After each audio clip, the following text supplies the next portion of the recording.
El problema demográfico nos preocupa y mucho, sobre todo en una región en la que tenemos seria dificultad para impedir la pérdida de población. En Extremadura, durante 2016, murieron casi 2.000 personas más de las que nacieron, por lo que el crecimiento vegetativo es nuevamente negativo. Esta circunstancia hace que la previsión de las políticas económicas y sociales en la región resulte de aplicar más complicada, porque nos falta tejido para asegurar la continuidad de nuestra comunidad. Hay que incentivar las políticas de natalidad, así que desde ahora ya les recomendamos a las jóvenes parejas que tras ver este programa se pongan a ello. Buenas noches, bienvenidos a este espacio de La Picota en Televisión Extremeña. Vamos a hablar de este tema, pero también de otros asuntos importantes que nos trae la actualidad con nuestros picoteros de los miércoles. Están con nosotros Domingo Hidalgo, buenas noches, ¿cómo estás? Paz y bien, pues ambiente muy bien. Ya prenavideño. Sí, naturalmente, ya mismo estamos en Navidad, estamos en Adviento, Navidad, y ya mismo estamos conmemorando la venida de nacimiento de Dios hecho hombre, pero ya mismo. ¡Feliz Navidad! Antonio Pérez, ¿cómo estás? Buenas noches. Pues mira, muy a gusto con vosotros. Y además hoy es día de Santa Lucía. Menguan las noches, crecen los días. Es decir, ya empezamos la cuenta atrás. ¿No es el 21? No, el día 13, Santa Lucía. Hombre, domingo. No me refiero, no Santa Lucía, sino los días que son... Eso es el invierno, el día 21. Hoy Santa Lucía, hoy a las noches se van acortando. El cálculo es un minuto... O sea, cada día más de sol. Que lo que yo pensaba que era justo al revés, que es hasta el día 21 cuando no viene ese cambio. Es el día de Santa Lucía. Tú no has manejado el refranero como los mayores y yo el refranero me curto tanto mucho. Como tú, ¿no? El problema es que hace mucho frío y no ha llovido lo suficiente. Zaragozano, ¿no? Bueno, Juan Piera, ¿cómo estás? Buenas noches. ¿Qué hay? Hola, buenas noches. Antes de comenzar la tertulia, estábamos dedicando los tres unas palabras a una buena persona, compañero de Domingo y compañero mío durante bastantes años en el Instituto de Villafranca de los Barros, Francisco Lérida, que ha perdido la plaza de funcionario en relación con una decisión judicial, por unas circunstancias irregulares que se presentaron en esa oposición. Yo desde aquí haría un llamamiento a la Junta de Extremadura y a las personas que de alguna manera tienen decisión en este asunto para que a estas personas, a tres funcionarios, que son los que aprobaron la oposición en aquel momento... Esa es la oposición, perdona, de FP, ¿no? Sí, son profesores de FP de automoción. De la que declaró el tribunal sí, la oposición y sí, los tres opositores pedían que se les respetase la plaza. Claro, parece ser que el juez había dado opción a la Junta de Extremadura a buscar una solución para que estos tres profesores pues siguiesen en su puesto, en una oposición que habían aprobado. El problema había surgido entre otro opositor y la presidenta del tribunal, por una relación de enemistad que había y todo esto y tal. En definitiva, que se suspendieron las oposiciones y a estas tres personas pues se les ha quitado su condición de funcionarios, ¿no? Pues que habían aprobado las plazas y tal, ¿no? Y bueno, y yo creo que por parte de la Junta de Extremadura debería tomar alguna medida para que estas personas siguiesen en su puesto, ya que ellos eran ajenos a todo lo que ocurría entre el otro opositor y la presidenta del tribunal, ¿no? Incluso el propio juez, según me comentó Francisco, dio opción a que se buscase una solución a este tema y por parte de la Junta de Extremadura, opción que no se ha querido buscar, ¿no? Entonces, bueno, pues nosotros estamos sensibilizados con esta cuestión. Francisco es buena gente, muy buena persona, un buen trabajador, un compañero de sus compañeros, y creo que habría que buscarle alguna solución, ¿no? Los sindicatos no sé qué papel o qué intervención han tenido en este asunto, pero yo creo que es una cuestión de justicia reclamar para ello alguna solución a este problema, ¿no? Y no dejarlos en la estacada nuevamente, ¿no? Muy bien. Domingo además es conocedor, lo conoce a Francisco. Hemos estudiado juntos, hombre, desde siempre en los salesianos. Lo que Me temo que aquí lo que ha ocurrido es que se impugnaron esa oposición y ha llegado al Supremo después del Dios te salve de siglos, o sea, perdón, de años que han transcurrido, ¿no? Si el juzgado, como tú has comentado, que yo lo desconozco, ha abierto la posibilidad, o existía la posibilidad antes de la ejecución de la sentencia. Eso me comentaron. Sí. Bueno, lo que aquí, por desgracia, en ese tipo desde la mayor ignorancia del proceso, ha pasado un poco igual, también salvando la distancia, que con unas oposiciones que hubo aquí en Mérida con la policía local, que varios policías locales aprobaron la oposición, esa oposición fue impugnada y parece ser que varios policías locales que estaban ya en el ejercicio de su función les pasó exactamente igual.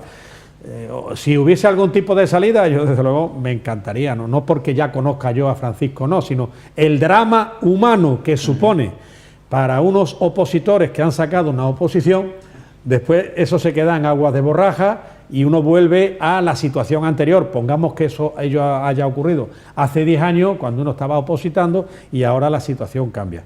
El tema de función pública es bastante complicadete. Ojalá pueda solucionarse. Bueno, vamos ya a entrar en asuntos. Ha habido elementos al margen de ellos propios, intrínsecamente no son responsables ellos de las circunstancias colaterales, ¿no? Ojalá se arregle. Vamos a hablar ya, vamos a entrar en materia, ojalá que se resuelva, porque... Cuando toque, si toca. Sí, pero si no te importa lo vamos a hacer después, cuando acabemos, ¿vale? Cuando toque, si para toca. Para entrar en tema. Director, cuando toque, si toca. Para entrar en tema primero, vamos a tratar dos temas locales y después a quien corresponda, de Domingo Hidalgo. Damos cuenta ayer precisamente de lo que se ha publicado acerca de la azucarera, y hoy el Diario Oficial de Extremadura ha publicado precisamente este miércoles la autorización ambiental integrada del proyecto de instalación de una industria azucarera en Mérida. Ayer se publicó también en el DOE la DIA, la Declaración de Impacto Ambiental. La DIA contempla hasta 70 condiciones exigidas por medio ambiente, entre las que se encuentra el vertido máximo diario y anual al río Guadiana, el control de emisiones a la atmósfera, el ruido y la contaminación lumínica. El proyecto de la azucarera, si finalmente se instala en Mérida, que se determinará, parece que esta decisión el mes de enero, planea la creación de 200 puestos de trabajo y una inversión de 405 millones de euros en el espacio Mérida, en el polígono. El Ayuntamiento de Mérida, por su parte, ha informado que ha girado a la empresa la tasa de otorgamiento de licencia urbanística y que va a iniciar ya el trámite para la licencia de obra. El alcalde ha señalado que la parte que corresponde tramitar a las administraciones está prácticamente acabada. Osuna ha resaltado que de instalarse finalmente esta azucarera completaría la serie de inversiones previstas que devolverían, dice, a Mérida el potencial industrial perdido. Antonio Vélez, ¿qué opinas? He leído muy por encima ayer en el diario por la noche y tal, ¿no? Hay que verlo más detenidamente, porque todas las precauciones hay que tomarlas. ¿Por qué? Pues por una razón muy sencilla, porque Mérida hoy con 60.000 habitantes, bastante más población flotante, es una ciudad especializada. Es una ciudad especializada en dos cuestiones. Una singularísima, única, en el contexto cultural turístico, que es su osamenta pétrea, es decir, su presencia arqueológica apabullante. Es decir, no hay otra referencia en España como Mérida. Y eso conlleva, desde la Declaración de Patrimonio de la Humanidad, el domingo vimos el Día de la Mártir, concretamente, domingo, vimos un visual, un documental magnífico sobre las ciudades Patrimonio de la Humanidad, en el que Mérida entra ahí con un juego hacia afuera de mucha entidad, con su presencia urbana, con sus edificios, con su ritmo administrativo y, sobre todo, con su gran presencia arqueológica. Es decir, esto no nos engañemos, en el sector turístico, el sector hotelero, hay muchas expectativas. Además, yo creo que van a ir en ascenso. Por lo tanto, Mérida está especializada. Partamos de esa premisa. Yo no quiero ser el abogado del diablo, ni mucho menos, ni sencillamente vuelvo a decir que hay que tomar todas las precauciones para garantizar los elementos que especializan a Mérida. Y Mérida, el primer elemento que la especializa, con Madrid a 2 horas y media, con 8 millones de habitantes, Sevilla, Portugal, que es la tremenda realidad de ser el conjunto histórico arqueológico quizás más importante del sur de Europa, a la altura de Roma. En consecuencia, esa es una vía de especialización que tiene Mérida que hay que proteger en mucha medida. En mucha medida. Y la segunda vía de especialización de Mérida es su razón capitalina. Es una nueva situación geopolítica. Mérida es la capital político-administrativa de un territorio, como fueron en Badajoz y Cáceres con la división de Javier de Burgos en 1835, el modelo centralista, que es un modelo diferente. Y en consecuencia, Mérida, con esa realidad, Mérida tiene 60.000 habitantes. Mérida tuvo un desarrollamiento industrial, pero lo tuvo desarrollamiento industrial de toda lo que era la fibra de algodón y la tula cepansa cuando se liberalizó la economía española y se pudo importar algodón de fibra larga de Egipto mucho más barato que el que se producía en La Vega. Eso es una evidencia. En consecuencia, Mérida hoy tiene dos grandes especializaciones. La geopolítica, la capital, o sea, Mérida tiene que basarse como gran ciudad de servicio en esos elementos. La capital autonómica con el complemento universitario obligado en base a los ratios que tienen otras capitales autonómicas, que eso es una creación de empleo tremendo, y tiempo al tiempo. Y luego Mérida tiene la gran realidad única en España, única en la península, que es el turístico, como consecuencia de su yacimiento histórico arqueológico, patrimonio de la humanidad, con el museo, que eso es una locomotora. ¿Qué pasará cuando Mérida tenga las conexiones ferroviarias? Mérida será algo tremendo, porque es un destino turístico de primer nivel y hay muchos puestos de trabajo, van a ser miles. En consecuencia, y termino en primera intervención, hay que tener mucho cuidado, mucha precaución y mucha prudencia para que los elementos que especializan a Mérida, singularmente, no a otras ciudades, que son la capital, el complemento universitario necesario, y el tema arqueológico turístico, es decir, elementos de servicio, son los que van a darle a Mérida una singularidad diferente. Por lo tanto, cualquier cuestión que pueda poner en juego esa historia, estamos hablando de un vertido de 150 litros segundo durante 150 días, estamos hablando de 3 millones de metros cúbicos vertidos al río, estamos hablando de un conducto de 5 y pico kilómetros que irá a aguas arriba, 7 kilómetros aguas arriba de la presa Montillo, al Charcoloparia y tal. Entonces, todo eso es un juego que hay que tener muy claro. Y luego hay otro elemento que a mí siempre me ha preocupado, digo como elemento precautorio y de cautela, que es el tema de un polígono industrial que entero prácticamente, casi a 1 millón de metros, se compromete al tema. No puede ir en un suelo no urbanizable común, perfectamente. No puede ir en un suelo no urbanizable, pero cuidado, le deseo los mejores propósitos, pero que quede claro que Mérida juega en su historia a dos elementos especializados. La capitalidad de nuevo cuño, con la universidad que debe estar inherente a esa realidad, y que es una locomotora de crecimiento, y el tema turístico-arqueológico como elemento singular en Europa, de la civilización romana. Pues según el director general de Turismo, no sé si lo dije la semana pasada en este programa, creo que no, fue en otro, la ausencia de una vía rápida de ferrocarril hace que Extremadura pierda 1 millón de visitantes, pues 2 millones de pernoctaciones según el director general de Turismo. Más a mi favor. Mérida tiene una gran especialización turístico y geopolítica. Domingo, sobre esta vía y sobre lo que se ha publicado hoy, la Declaración de Impacto Ambiental y la AAI que se ha publicado hoy, la Autorización Ambiental Integrada.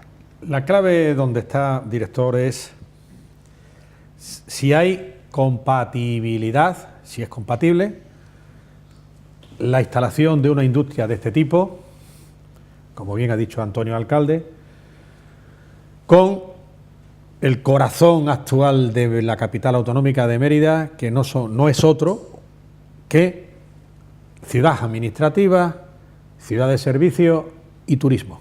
Si es compatible, adelante. Hombre, si hay una declaración de impacto ambiental favorable, haciendo fe y creyéndonos lo que nos digan los técnicos competentes de la Junta de Extremadura, que es quien tiene a su vez la propia competencia sobre esto, nada tenemos que decir. Pero yo tengo la impresión, alcalde, que esta industria, por otras razones, no se va a ubicar en Mérida. Y tengo la impresión, por algo que he oído por ahí, que quizás se vaya a Inglaterra y no se venga y se quede aquí. Por diversas razones, entre otras, porque Este tipo de industria, como todas, una industria que va a colocar a 200 trabajadores directos, lo mínimo que le pide a las administraciones es poder venir poco menos que con unas bonificaciones fiscales y de seguridad social, sobre todo fiscales, muy importantes. Porque no todos los días hay una empresa que vaya, una industria que vaya a dar trabajo fijo a 200 trabajadores directos. Con otra particularidad, que ojalá en ese sentido industrial la instalasen en Mérida, que es que una industria azucarera suele traer de la mano normalmente, a su vez, otro tipo de industrias directas, como pueda ser una fábrica de refrescos, porque los refrescos que bebemos, Coca-Cola, Pepsi-Cola, la Fanta, la tónica, iba a decir la gaseosa, aquí no se dice gaseosa, hay casera de muchas marcas, porque y tenemos igual que pasa con los Danones, hay Danones de Mercadona o Danones del Aldi, pero son Danones, no son yogures. Bueno, es un poco de risa, ¿no? Pero el caso es que se instalan a su vez las propias industrias de refresco. ¿Por qué? Porque necesitan azúcar, y si tienen el azúcar a 1 kilómetro, el coste de distribución y de adquisición siempre será menor. Es decir, que no es poca cosa el instalar aquí esa industria. Y también Antonio Alcalde lleva razón. Si de un polígono industrial va a ocupar, si no la totalidad, si un porcentaje muy importante de la superficie de ese polígono industrial, pues a lo mejor sería más interesante hacer la actuación urbanística que corresponda para dejar en uso que puedan venir otras industrias a ese polígono industrial. Juan, tu opinión sobre este tema. Bueno, a mí me gustaría plantearlo desde otro punto de vista, ¿no? Y es el siguiente.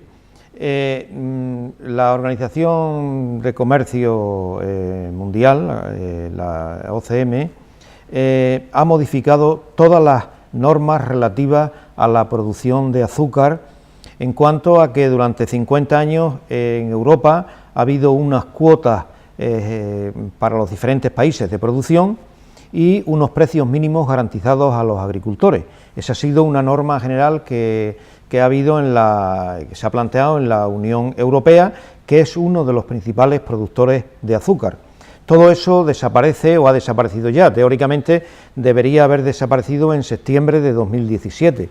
La limitación del establecimiento de cuotas y precios garantizados, con lo cual se da una plena libertad para la producción de azúcar. Yo creo que es una de las razones que pueden incitar a esta empresa a venir aquí a Extremadura buscando su ubicación dentro de Europa para la producción, ¿no?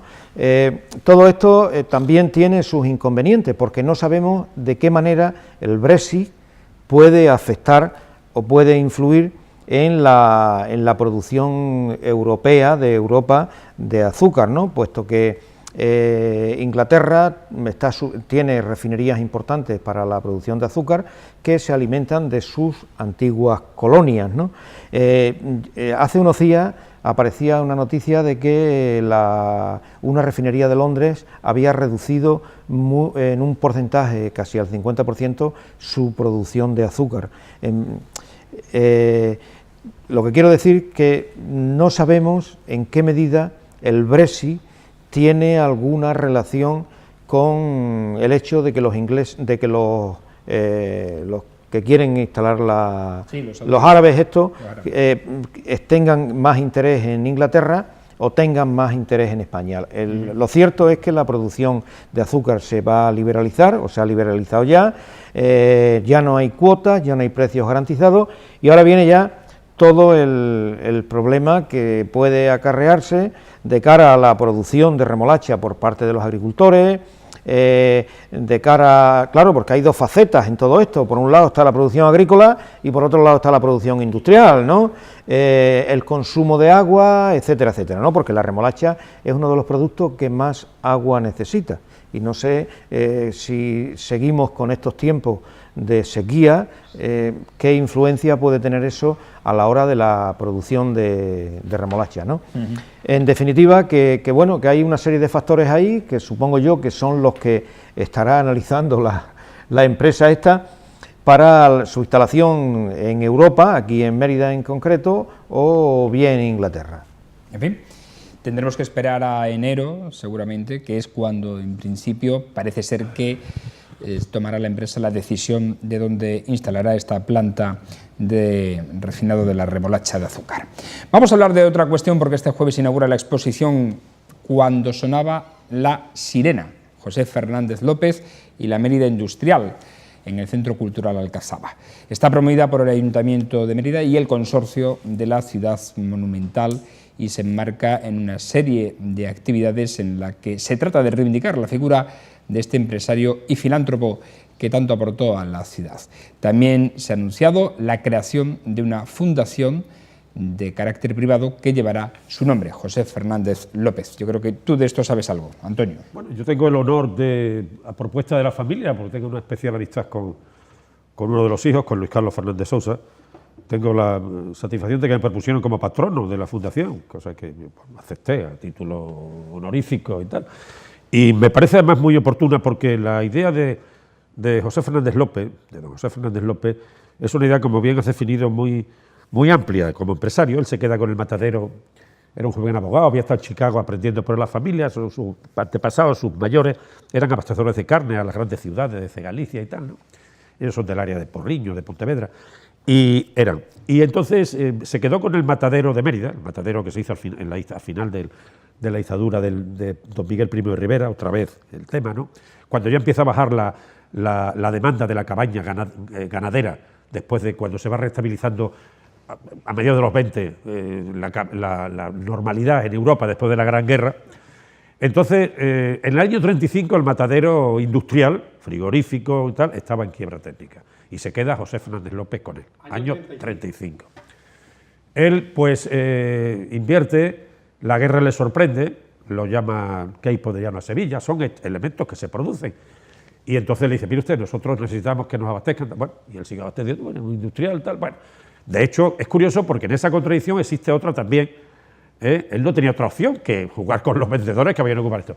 Pero él al mismo tiempo se convierte en un gran protector por funcionalidad de la propia empresa de grandes gente de la rojería eliminada, depurada o separada de sus cátedras en unos casos, como Vicente Sosbaina, como Andrés León Maroto, que fue director de la residencia de estudiantes, un gran químico y físico, editaba libros en los 60, fue profesor del Santa Eulalia de física y de química, me dio clase, en sexto me dio clase de física, recuerdo, y Sosbaina era un castellonense que estaba depurado también, no lo repusieron hasta el año 80 y tanto, ya con 65 años, y se lo trajo para que le buscara casiteritas, estaño, y puso en explotación el Berrocal y sobre todo la Sierra de San Cristóbal en Logrosán, y el Berrocal aquí en Mérida y parte de...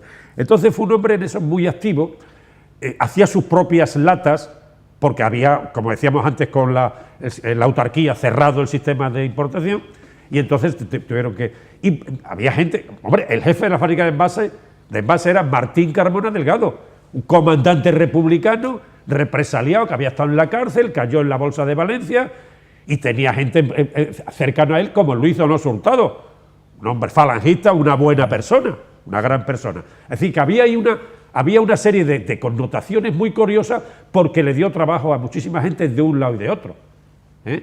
Y hizo políticas sociales, viviendas, economatos, lo que era el economato, el hambre que quitó el economato del matadero, donde está hoy presidencia de la Junta.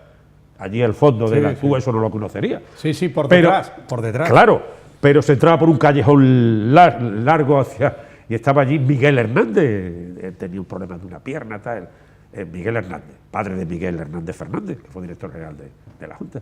Entonces, en fin, allí había una serie de elementos que a Mérida le dan un pulso tremendo, muchísimas. Entonces, pero al mismo tiempo es un mecenas de las artes, porque era un hombre muy sobrio en sus comportamientos. El hombre no bebía, era un hombre muy sobrio, pero las vidrieras de Santa María son de Fernández López. El terreno donde está el hospital de Mérida, el gran hospital, la residencia, los decidió Fernández López. ¿Lo cedió? Claro. Es decir... Camino que tiene que ver con los terrenos de la UNED, ¿no? Donde estaba claro. Los terrenos de la UNED eran del ministerio, eran de la... Eso era el instituto. Ese era el viejo instituto de Santa Eulalia. Eso es. Yo no sé si lo compró también, pero él compró muchísimo. Tengo entendido muchísimo. eso, de alguien que había dicho y además que él hizo también cantidad, hizo esos hizo la terrenos. escuela de maestría de elemental de trabajo. En fin, fue un hombre que regaló muchísimo suelo a Mérida. Hizo mucha obra social. Entendía que los trabajadores... Era un empresario atípico a la situación actual, que parece que el tema de la patente de corso de explotar a la gente en Bangladesh o aquí parece que es así. Pero él fue un hombre que tuvo mucho sentido social y sabía que los trabajadores bien tratados eran mucho más. Y de hecho no escuché nunca a un trabajador de Matadero hablar mal de don José Fernández López. Entonces, en ese punto, yo tengo una anécdota de él cuando se instala el primer museo de geología, lamentablemente marginado del Costello en su momento. Le dije, don José, ¿tiene usted un cuadro de Eugenio Hermoso que es Santa Eulalia, cuyo modelo es la hija de Eugenio Hermoso? Yo sé, porque me lo dijo su hija en Fregenal, la hija de Eugenio Hermoso, que lo había comprado. Dije, sí es cierto. Digo, hombre, yo ya no le he podido pedir cuestiones porque es otra la situación. De hecho, sí puedo decir que la recalificación de Corchera, el aprovechamiento medio que cedió el ayuntamiento fue del 38%. Por eso la Corchera es una barriada modélica de gente joven, porque se puso terreno para VPP a precio bajo. Y le sacamos todos los institutos Albarregas, todos esos terrenos junto a Tierno Galván, que ahí está el velódromo, todo eso, unas 10 o 12 hectáreas, aparte de lo de Corchera, fueron cedidas netas por él. Entonces le dije aquello, y años después, cuando murió, yo estuve con él 2 o 3 ocasiones más, estuvo en Setierda, llegó un día Luis Carlos Fernández de Sousa, dice, Antonio, ¿estás en la alcaldía? Sí, y llegó con el cuadro, que es el del Salón de Pleno. O sea, daos cuenta qué actitud más elegante y más honorable, que recogió aquel comentario mío y lo transfirió. En fin, quiero decir que Mérida ha sido un empresario ejemplar. Y en esa medida, el que la Fundación pueda jugar en ese ámbito de la correlación, en el sentido de mecenazgo entre la industria, la actividad, las políticas mecenas, la cultura, me parece muy interesante. Y en la medida en que yo pueda aportar ahí, lo haré con la mejor disposición, claro está. Domingo. A mí me parece muy bien que estés en el patronato, porque es que efectivamente así es. La Mérida de antes de don José Fernández López y la Mérida de después de don José Fernández López, o dicho de otra manera, desde 1935 para acá, todavía mucho se le debe a don José Fernández López. Y a mí me parece muy bien que la memoria de ese personaje, en el buen sentido de esa expresión, deba recuperarse como de otras tantas personas. Pero en el caso de don José Fernández López, que el don se lo tiene ganado, porque en Mérida no se habla de José, el que habla de él es don José Fernández López. Todavía podemos, si pasamos del puente Lusitania, nos vamos al puente de Hierro, se ve toda esa zona como ahora se ve muy moderno, pero entonces eran las viviendas de los trabajadores.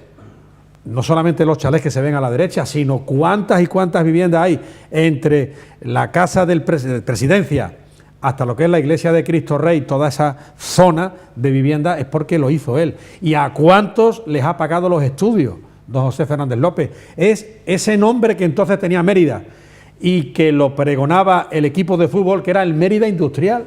Pero el Mérida Industrial era porque estaba el Matadero, porque estaba la Corchera, porque estaba Celtia. Claro. Y lo que tú has comentado, alcalde, cómo se ha donado, se han cedido esos terrenos. Hay hospital, que haya cedido los terrenos donde ahora está el hospital. Si no lo hubiera cedido, se hubiera buscado otro sitio, pero ahí está. Eso no es fácil.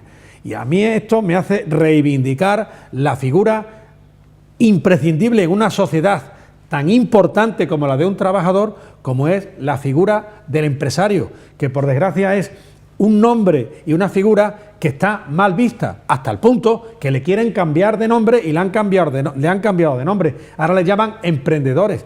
Ser empresa y ser empresario con dignidad, como la tuvo don José Fernández López, dando y comprobando y haciendo realidad lo que es la justicia social de la empresa, ahí lo tenemos en don José Fernández López. A mí me parece formidable, porque además a él le ligaba a Mérida, pero no es menos cierto que se quiso quedar en Mérida, porque una persona que fundó Pescanova, una persona que ha creado empresas a nivel nacional. Instituto Ibis con Faustino Cordón. Transfesa, los vagones Transfesa. Una persona que pudo haber dicho, mira, yo Mérida que le den, me voy a otras zonas. También estuvo en otras zonas, pero él mantuvo Mérida. Y eso hay no solamente descubrirse, hay que ahondar en esa figura, y me parece muy bien que se haya creado esa fundación. Ahí le salió el problema del hijo Manolo con Pescanova, que estuvo ahí, en fin, las historias de la cultura, que es el momento de la crisis.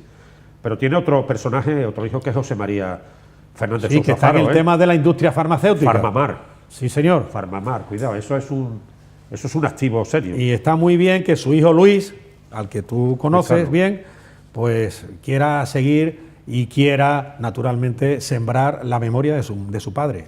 Bueno, por el bien de cierto, Mérida. aprovechando que acabamos el bloque local, a quien corresponda, ¿a quién va dedicado hoy?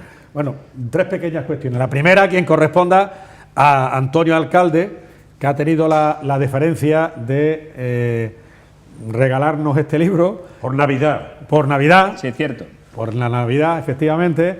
Y me congratula, y lo voy a leer con ahínco, y voy a hacer publicidad de él, porque además cuenta lo que ha sido Mérida y ese pueblo que nunca debe dejar de ser Mérida. Muchas gracias. Por cierto, a todo esto, vemos en la fotografía de portada el camión de bomberos. ¿Sabes Sí, señor, dónde está? el camión que había de bomberos. ¿Dónde está, Antonio? En el centro de bomberos. Allí está. Sí, está verdad, se cedió, lo cedió el Postales, ayuntamiento al parque de bomberos. Es verdad. Postales de la memoria, Antonio Vélez Sánchez. Postales de la memoria. Son artículos que él hizo en un medio de comunicación y los ha recopilado. Muy bien. 3 pequeñas cuestiones. Una aclaración o complemento de lo que hablamos de los perros.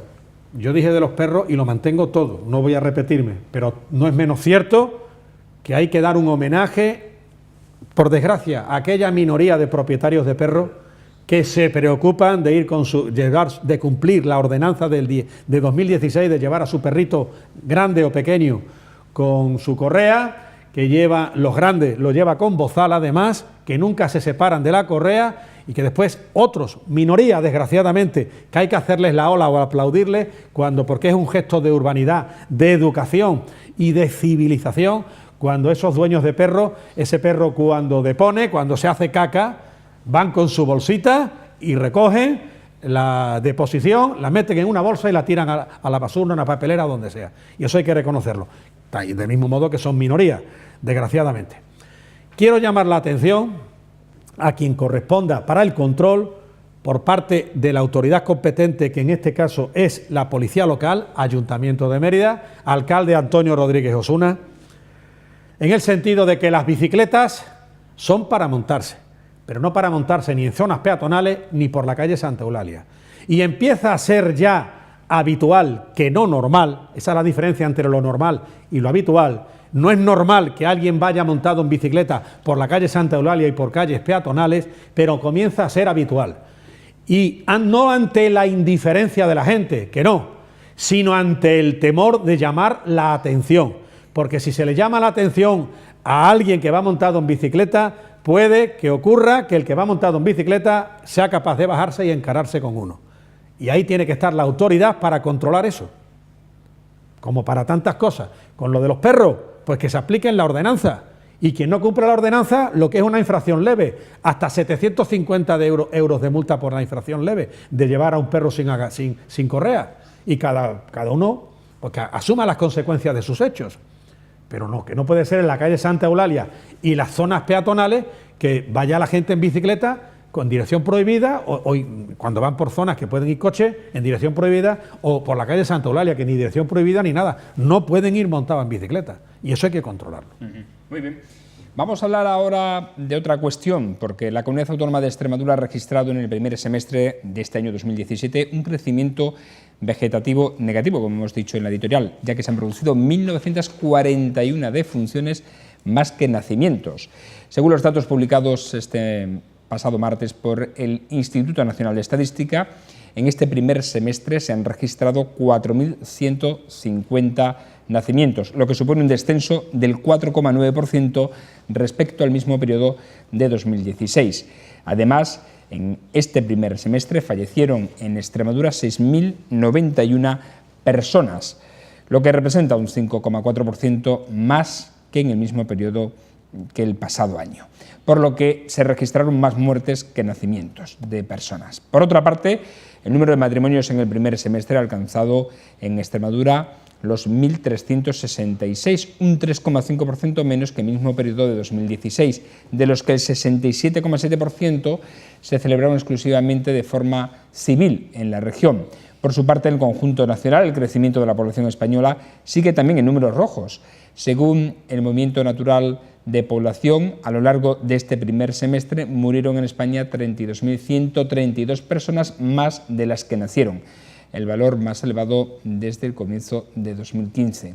En concreto, de enero a julio nacieron en España 187.703 bebés, un 6,3% menos que el mismo periodo del año anterior, consolidando así la tendencia decreciente que se inició en 2008 y que solo se detuvo en 2014, con un leve incremento del número de nacimientos. Algo preocupante, sobre todo, como hemos dicho, en una región en la que cada año perdemos más población. Veremos cómo acabamos este año 2017, rozando el 1.000.000 de personas, de habitantes. Juan, ¿tú qué nos has opinado? Bueno, en Extremadura ya sabemos lo que está pasando. Hay como se reflejan estos datos, el envejecimiento es generalizado, hay un aumento de personas en edad superior a unos 65 años aproximadamente. Hay también un crecimiento, un aumento de la longevidad, ¿no? Y hay una disminución de la maternidad. Yo supongo que todo esto, la demografía, tiene una relación directa, importante, con el desarrollo económico y con el crecimiento en general, ¿no? Tampoco podemos decir que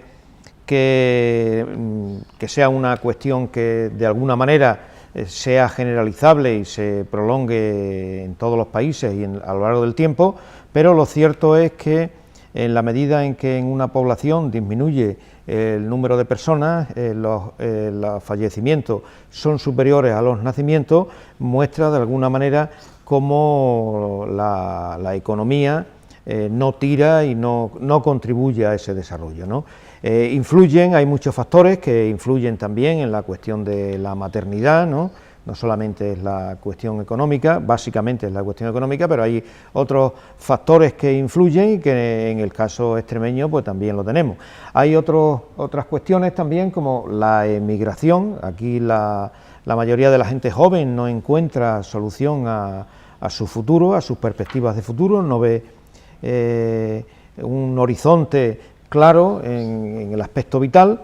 Sale de Extremadura, se van fuera no solo de Extremadura, sino también de España. En definitiva, que hay una serie de factores determinantes de lo que está ocurriendo concretamente aquí en Extremadura. A nivel nacional, también el hecho de que la inmigración, los inmigrantes, se marchasen a consecuencia de la crisis económica, también ha tenido un papel relevante en toda la cuestión demográfica.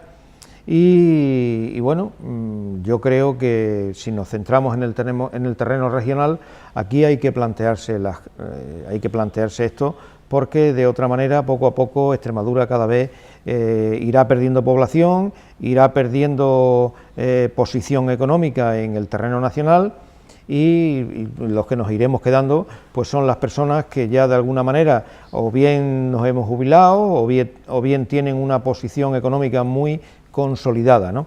Pero en una palabra, no hay territorio para los jóvenes, ¿no? Entonces es un problema grave que lógicamente corresponde a las instancias políticas hacer frente a ellos, ¿no? Por cierto, que la persona más anciana del mundo ahora mismo es un extremeño de Bienvenida y hoy cumple, por cierto, 113 años. En su pueblo natal, en Bienvenida, le han hecho un homenaje hoy. Del mundo. Era el tercero y ya es el mundo, se han muerto los dos anteriores. Era una japonesa y otro más. 113. Y cumple hoy 113. Hoy su pueblo lo declara hijo adoptivo de Bienvenida. Un acto al que ha ido, por cierto, también el presidente de la Junta. Y seguro que se tomará todos los días un vinito.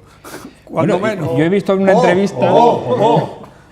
He visto una entrevista y no creas que él lleva una, digamos, dieta saludable, por decirlo de alguna manera, sino una dieta muy extremeña.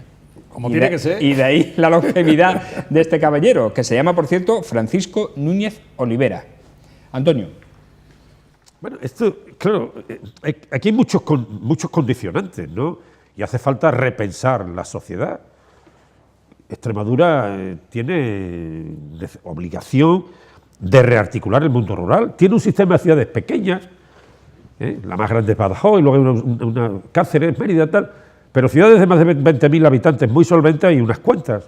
Plasencia, Don Benito, Villanueva, Almendralejo, Mérida, Badajoz, Cáceres, en fin. Con núcleos, Montijo, Navalmoral, muy activos, muy interesantes. Entonces, hay que reactivar el mundo rural. El mundo rural se está despoblando fortísimamente, porque la gente tiende a vivir, está intentando vivir en las ciudades donde tenían más posibilidades de servicio. Pero bueno, también el sistema de desplazamientos permite en el área, en los espacios cercanos a las grandes ciudades, las articulaciones de los sistemas productivos. Y claro, luego vamos a tocar un punto en el que seguramente hablaremos de este tema, el calentamiento, con lo de Macron, tal, y de lo que es los sistemas de supervivencia de una sociedad donde el sector de servicios es muy poderoso y el sector productivo de elementos alimentarios con muy poca población activa se resuelve. Pero, por ejemplo, hay elementos en los que transferir agua en pequeña escala al mundo rural, llámese Siberia, Camparañuelo, Montánchez, etcétera, etcétera, de las zonas de cuenca, con ratios muy pequeños,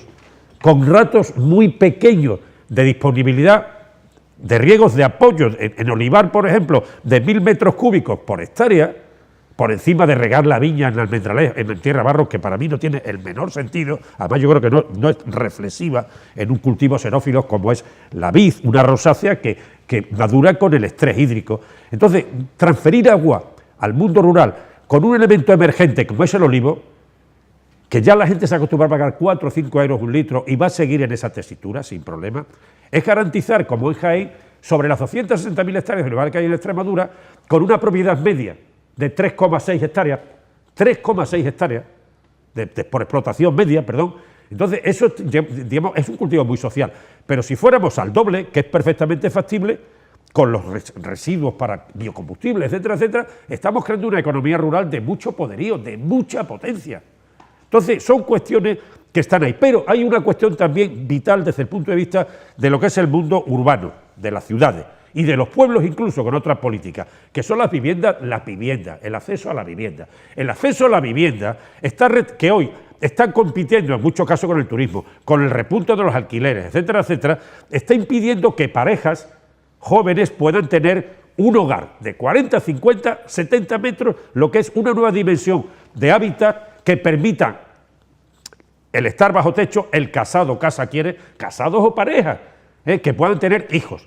Es decir, esto es un elemento que se rompió con la expectativa de hacernos propietarios todos, con la famosa vivienda de 60.000 euros, que decían los constructores, vengan viviendas de 60.000 euros. Cuando le daban el suelo, le recalificaban y no tenía costos complementarios de la inversión en los solares, en el suelo, en el espacio suelo, que algunas veces suponía el 35% del costo final de la vivienda. Entonces, plantear políticas que permitan una vía intermedia, ya lo ha dicho Juncker el otro día, va a dotar para actividades de reactivación 500.000 millones de euros, ampliables un 20%. Hombre, pues intermediar para construir viviendas de promoción pública, que es un nicho en el conjunto,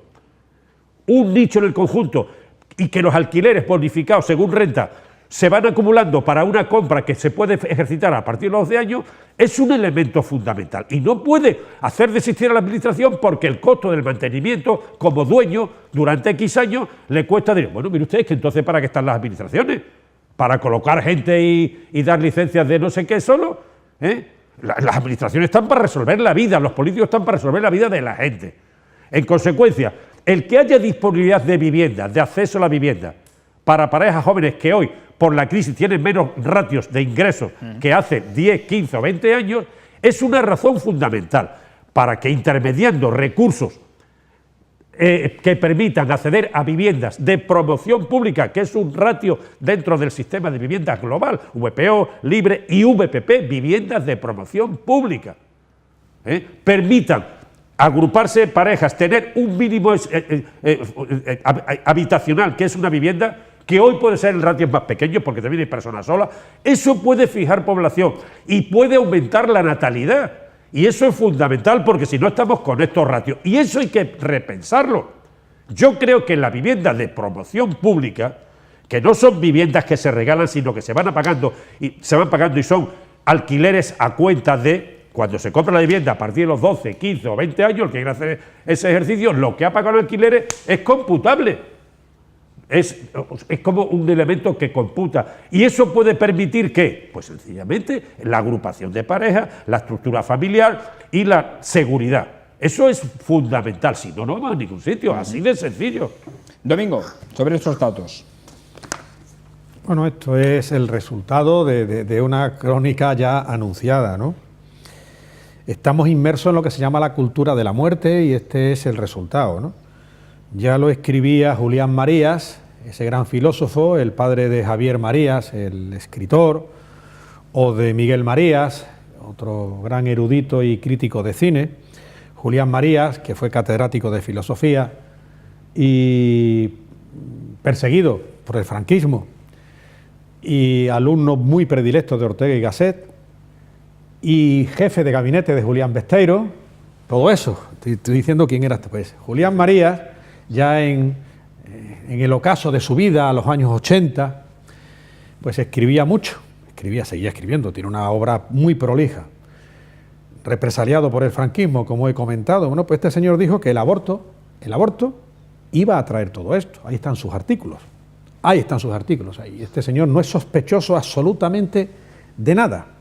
Cuando en una sociedad no se respeta la vida desde la concepción a la muerte natural, cuando en una sociedad que se considera avanzada se entiende que el aborto es un derecho, es una sociedad que está abocada al fracaso.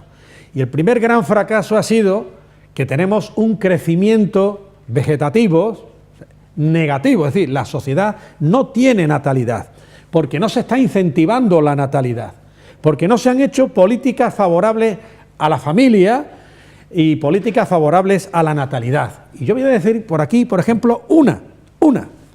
¿Por qué no se promueve que una madre, porque hay que incentivar la maternidad, que una madre que esté trabajando, cuando tenga un hijo, pueda tener la posibilidad de, una vez transcurrida la baja laboral, de 3, 4 o 5 meses, sea de 6, y la posibilidad de tener incluso otros 2 años y medio más cobrando la mitad del sueldo? ¿Por qué no se propone? Porque hemos tocado antes a José Fernández López. ¿Por qué no hay una política empresarial en la que la apoyen los propios sindicatos y los propios poderes públicos para que se incentive la natalidad? Porque la natalidad está mal vista. No nos engañemos, la dictadura del pensamiento único y del relativismo nos está llevando a que a una mujer que tenga más de un hijo se le llame coneja, y si no se le llama, se le considera coneja. Y es muy difícil ver ya una familia en la que exista más de un hijo, máximo 2, no digamos 3, a partir de 3 es mujer coneja. Hombre, yo creo que hay que incentivar. ¿Por qué? Porque efectivamente, como bien ha dicho el bueno de Juan, la sociedad se está envejeciendo. Y esto no solamente, esto puede ser considerado como una serie de expresiones y opiniones morales, ¿no? Vamos a lo real. Esto tiene unas consecuencias naturalmente sociales, económicas y laborales. ¿Por qué? La económica, ¿qué pasa con las pensiones? ¿Qué pasa con las pensiones? ¿Quién va a pagar las pensiones? Ya no hay dinero en la seguridad social para pagar las pensiones. No lo hay. Problemas de tipo social. Una sociedad que no se va rejuveneciendo, que no va sustituyendo, es una sociedad que va envejeciendo. Con lo cual, entonces, ¿qué es lo que va a suceder? ¿Quién va a poder trabajar? ¿Quién va a poder respetar y descubrirse ante las personas con canas? Que, por cierto, todos los que estamos aquí, tú, director, el que menos, pero yo, entre la calva y la cana, y no digo ya Antonio Alcalde y el bueno de Juan, ¿quién nos va? ¿Qué harán con nosotros dentro de 20 años? Y estamos hablando del estado del bienestar. Es que tenemos que hacer políticas, cambiar las políticas que se han venido haciendo, que son contra natura, e ir políticas a favor de lo natural, a favor de la familia. A las familias numerosas hay que incentivarlas, hay que ayudarlas plenamente, hasta el punto de que no tuvieran que pagar nada si hacen estudios superiores. Es que todo eso se trata de una... Eso sí es estado del bienestar. El estado del bienestar no es mucho de lo que nos están vendiendo. Finalizo. Yo reivindico la figura de la maternidad. Estoy totalmente en contra de proseguir la cultura de la muerte y favorecer la cultura de la vida desde la concepción a la muerte natural. Vamos a otro tema. Vamos a hablar de cambio climático. Porque, según saben ustedes que a las afueras de París se está celebrando esta cumbre y el presidente francés ha hablado sobre ello. Más dinero, más esfuerzo y menos autocomplacencia. El presidente francés, Emmanuel Macron, llamó este martes en una cumbre a las afueras de París a movilizar al mundo financiero y empresarial para frenar el calentamiento global. Macron dijo que estamos perdiendo la batalla ante un auditorio de medio centenar de jefes de Estado y de Gobierno y de decenas de dirigentes políticos, filántropicos y empresariales. En esta cumbre que se celebra, como hemos dicho, en París, en la capital francesa, el presidente intenta movilizar dinero público y privado para esta lucha. La presencia de medio centenar de representantes de gobiernos, de los líderes, están apostando precisamente por este tema en contra de lo que últimamente viene dictaminando con su política Donald Trump, el presidente norteamericano. Juan, ¿qué te parece que, por cierto, un liberal como Macron hable de cambio climático? No sé. Bueno, yo sé que este hombre desde hace ya unos años viene intentando plantear lo que llaman un pacto global, en el sentido de completar un poco lo que se aprobó en la ONU sobre derechos económicos y derechos sociales en el año 1996, después sobre derechos civiles y derechos culturales y tal, ¿no? Entonces, quiere completar todo esto con el famoso pacto global del que se habla mucho, que Trump no quiere, y bueno, y parece ser que no quiere porque se opone a que entre en la producción automovilística alemana entre en Estados Unidos, y él quiere potenciar la suya, ¿no? Lo cual lleva a la producción de gases de efecto invernadero, ¿no? Entonces, en este pacto global, pues quiere, por lo que se ve, este hombre, Macron, quiere implicar a toda la gente. Yo, detrás de todo esto, pues la verdad, no creo que... creo que debe haber unos intereses económicos y unos intereses políticos importantes. Aquí, cuando se plantean estas cosas, no se trata... la ética no ocupa el espacio global, ni mucho menos, sino que pienso que debe haber unos intereses económicos entre los diferentes países y que de alguna manera pues tratan de coordinar esos intereses para que no se dañen unos a otros, puesto que hay muchas razones y muchos elementos objetivos que vemos a nivel mundial que podrían evitar pues el cambio climático y podrían evitar los miles de problemas, de pequeños problemas y de grandes problemas que se plantean actualmente, ¿no? Con las tremendas inundaciones que ocurren a consecuencia de los cambios de temperatura, los problemas que sufren algunos países, en concreto con la sequía, etcétera, etcétera, ¿no? Entonces, a mí me parece que hay intereses económicos que hay que coordinar de alguna manera y evitar esos enfrentamientos entre los diferentes países, más que cuestiones de carácter ético, que puede ser que sea, digamos, la fachada que se presenta para esos acuerdos de carácter económico, ¿no?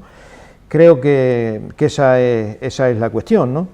Eso no quiere decir que de vez en cuando salgan personajes como el presidente de Estados Unidos con esas barbaridades y esas cuestiones que, bueno, que también los necesitan esta gente para aparecer como moderados o como elementos contrarios a ese extremismo y tal, ¿no? Domingo, ¿qué opinas de todo esto? Bueno, ya Al Gore, el que fue vicepresidente de Estados Unidos, un vividor del cuento del cambio climático, como dicen algunos, porque ya decían en 2006 que en 10 años, es decir, en 2016, ya se iba todo al garete. Lo he comentado en alguna ocasión y lo sigo diciendo. Aquí no hay elementos de juicio, la comunidad científica no está de acuerdo, no hay unanimidad, hay muchos puntos de vista, porque no está claro si hay o no cambio climático, no está claro. Yo simplemente voy a decir que cada vez es igual, que no iba a haber petróleo a partir del año 2000, eso se decía en los años 70, y que la superpoblación mundial no iba a haber comida para tanta gente. Y resulta que comida hay de sobra, lo que hay es poca justicia a veces en el tema de la comida, pero no es porque no haya comida, para el hambre. Ya en Kioto, la cumbre de Kioto, que es donde empezó todo esto, se hicieron una serie de declaraciones de intenciones, pero ningún compromiso. Aquí hay algo muy interesante que ha dicho el bueno de Juan. Aquí hay muchos intereses económicos y políticos, sin ninguna duda, porque el malo parece ser que es presidente actual de Estados Unidos, que no ha cambiado, por cierto, las políticas de los anteriores presidentes, pero sin embargo nos encontramos con que China, la comunista China y la aparentemente rica para la nomenclatura china, es decir, de los 1.000 millones o 1.100 millones de chinos, los que viven bien son 100 millones, el resto siguen tirados y con la bota comunista en el cuello y que no les dejan ni respirar, así de claro, y además con la expansión de ese capitalismo de Estado del que bien habla Antonio Alcalde. Claro, aquí no hay elementos de juicio, insisto, porque ya lo decía la Biblia, cuando José fue llevado al emperador, el faraón egipcio, ¿no? Los días de las vacas flacas y de las vacas gordas. Quien tenemos nosotros ya, hemos hablado antes, yo de mi calva y mi cana, y todos ya con nuestra experiencia vital, hemos vivido momentos de sequía peores que esto. Yo recuerdo estudiando la carrera en Sevilla, hasta en el año 1985, quiero recordar, 85, 81, no me acuerdo, restricciones de agua en Sevilla capital, restricciones de agua. Teníamos que ir a abrir la llave de paso del bloque a las 8 de la mañana y se cerraba a las 5 de la tarde y no había más agua. Entonces, y ahora resulta que cambio climático, no, hombre, no, aquí hay periodos. Entonces, momentos como este se han vivido. Ahora parece ser que en determinados sitios donde el hielo se iba a descongelar hay más hielo que nunca, y algunas expediciones que han querido ir a la Antártida y a otros sitios se han tenido que suspender porque el hielo no les ha permitido acceder. Quiero decir con esto que no hay elementos. ¿Por qué? Porque se han empezado a tomar los elementos no hace ni 100 años, prácticamente desde 1900, si acaso 118 años en su caso. Y los periodos y las eras glaciales duran centenares de años. Entonces aquí lo que hay es mucha política y mucha economía. Y el que esté en contra del pensamiento único de que estamos en el cambio climático, ya lo que le falta es que se le diga que es un facha y que es un antidemócrata. Un segundo antes de que hable Antonio, decirle a Domingo que científicamente está demostrado que hay un aumento de la temperatura a nivel global y que científicamente se está produciendo, ese aumento de temperatura está produciendo unas influencias negativas en la naturaleza y en la atmósfera y en todos los aspectos que condicionan la vida humana. No parece ser así. Sí. Bueno, a ver, Antonio. Científicamente parece claro que la subida de 2 o 3 grados más podría implicar el escape de todo el metano de los fondos marinos, que es mucho, de los fondos lacustres, que es mucho, y que eso sí podría hacer otro hábitat absolutamente diferente al nuestro. Es verdad que la última glaciación fue hace 20.000 años, ¿no? Pero y son ciclos, pero la liberación de energías fósiles es muy fuerte y la redistribución de los recursos es muy débil. Y la realidad política en estos momentos, la realidad de intereses, está muy clara. O sea, Rusia quiere vender, necesita el nuevo zar asentar su poderío sobre el petróleo, el gas de Siberia, que es inagotable, pero que suma al calentamiento global y a su monopolio de poder.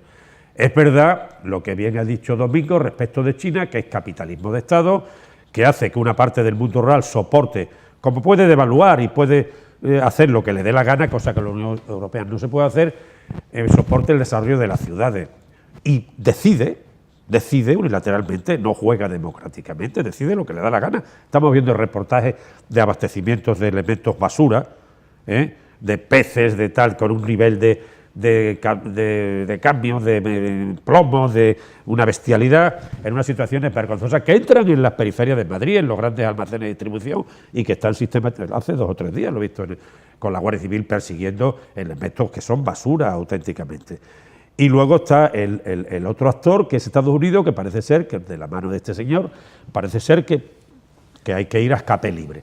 Entonces, claro, esa realidad está ahí. Europa tiene un problema con ese aspecto, y es que, claro, ni a Trump le interesa tal, a Rusia tampoco, y a los chinos tampoco, y hay que descomponer vía Brexit o vía Cataluña y fraccionar otra vez Europa. Y Europa se da cuenta del tema, quiere incidir fuertemente, no es como potencia nada, y tiene que serlo, porque es la garantía de que esa descolonización temprana de África, absurda, por intereses de los acuerdos de Yalta, esté ahí flotando como una espada de Damocles contra la propia Europa, y Europa tiene que meter dinero en África a niveles brutales para crear elementos de estabilidad en África, como continente complementario, algo que haría Estados Unidos y que ha hecho siempre en su intervencionismo en el Cono Sur, como sigue haciendo a pesar de Maduro.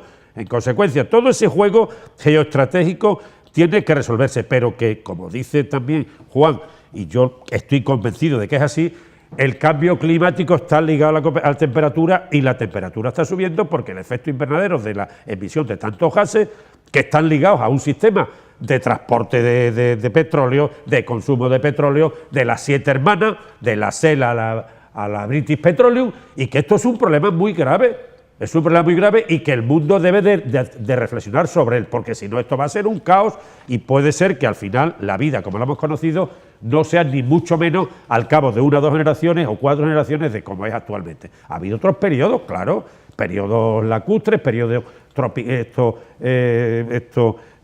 húmedos, donde la vida era diferente, pero la vida como la conocemos está en almoneda, está en declive, y está amenazada por un modelo que empieza a desarticular los procesos naturales, incluso los climáticos antiguos, con lo cual, esos que tú has dicho, Domingo, de que de pronto aparece en el polo, claro, es que esos son desajustes, como las borrascas, como los huracanes, y como todo el sistema, y el mar lleno de plástico, que ya está entrando en los sistemas digestivos globales, en los nuestros también. Ese pescado barato, en los nuestros también. Ese pescado tan baratísimo, claro, tan tirado de precio, cuidado. Claro. Por eso yo sigo volviendo a la historia. Es necesario que esto que hace Macron, un liberal, como si fuera el jefe Asuranceturis de la tribu de Lutecia, de Asterix, la aldea de la resistencia contra el sistema, cunda, que Europa tenga un gran ejército con carácter disuasorio, y que de verdad articule una acción. Más calentamiento global, Antonio, no quieres meter. Lo que hace falta es que cambie el sistema. El sistema capitalista es lo que tiene que cambiar. 8 o 10 millones de soldados en misión de paz. Claro que sí. En África. Como estamos en Afganistán. Lo dijo Solana y yo lo comparto. Como estamos en Afganistán, si no, nos van a comer los chinos. Los tubos de gas. Nos van a comer los chinos. Tenemos que acabar ya. Agradecemos la presencia en esta picota, 694 de nuestros picoteros de los miércoles. A Juan Viera, gracias por estar aquí. Hasta la próxima semana, os espero. No hay vacaciones de Semana Santa para los picoteros de los miércoles. Perdón, de Navidad. Perdón, de Navidad, he dicho Semana Santa. Ya llegará. De Navidad. No ya hay llegará, vacaciones. si Dios quiere, la Semana Santa también. Ya llegará. Todavía queda. Antonio Vélez, hasta la próxima semana. Ha sido un placer. Gracias. Y Domingo Hidalgo, muchas gracias. En Navidad, vacaciones de Navidad no hay, exacto. Hasta la próxima semana. A ustedes agradecerles, como siempre, su atención, recordándoles que estamos en las redes sociales, en Facebook, en Twitter, en YouTube y en Instagram. Ahí le informamos de lo que acontece prácticamente al instante. Le emplazamos a una nueva picota. Será mañana. Buenas noches, que sean felices.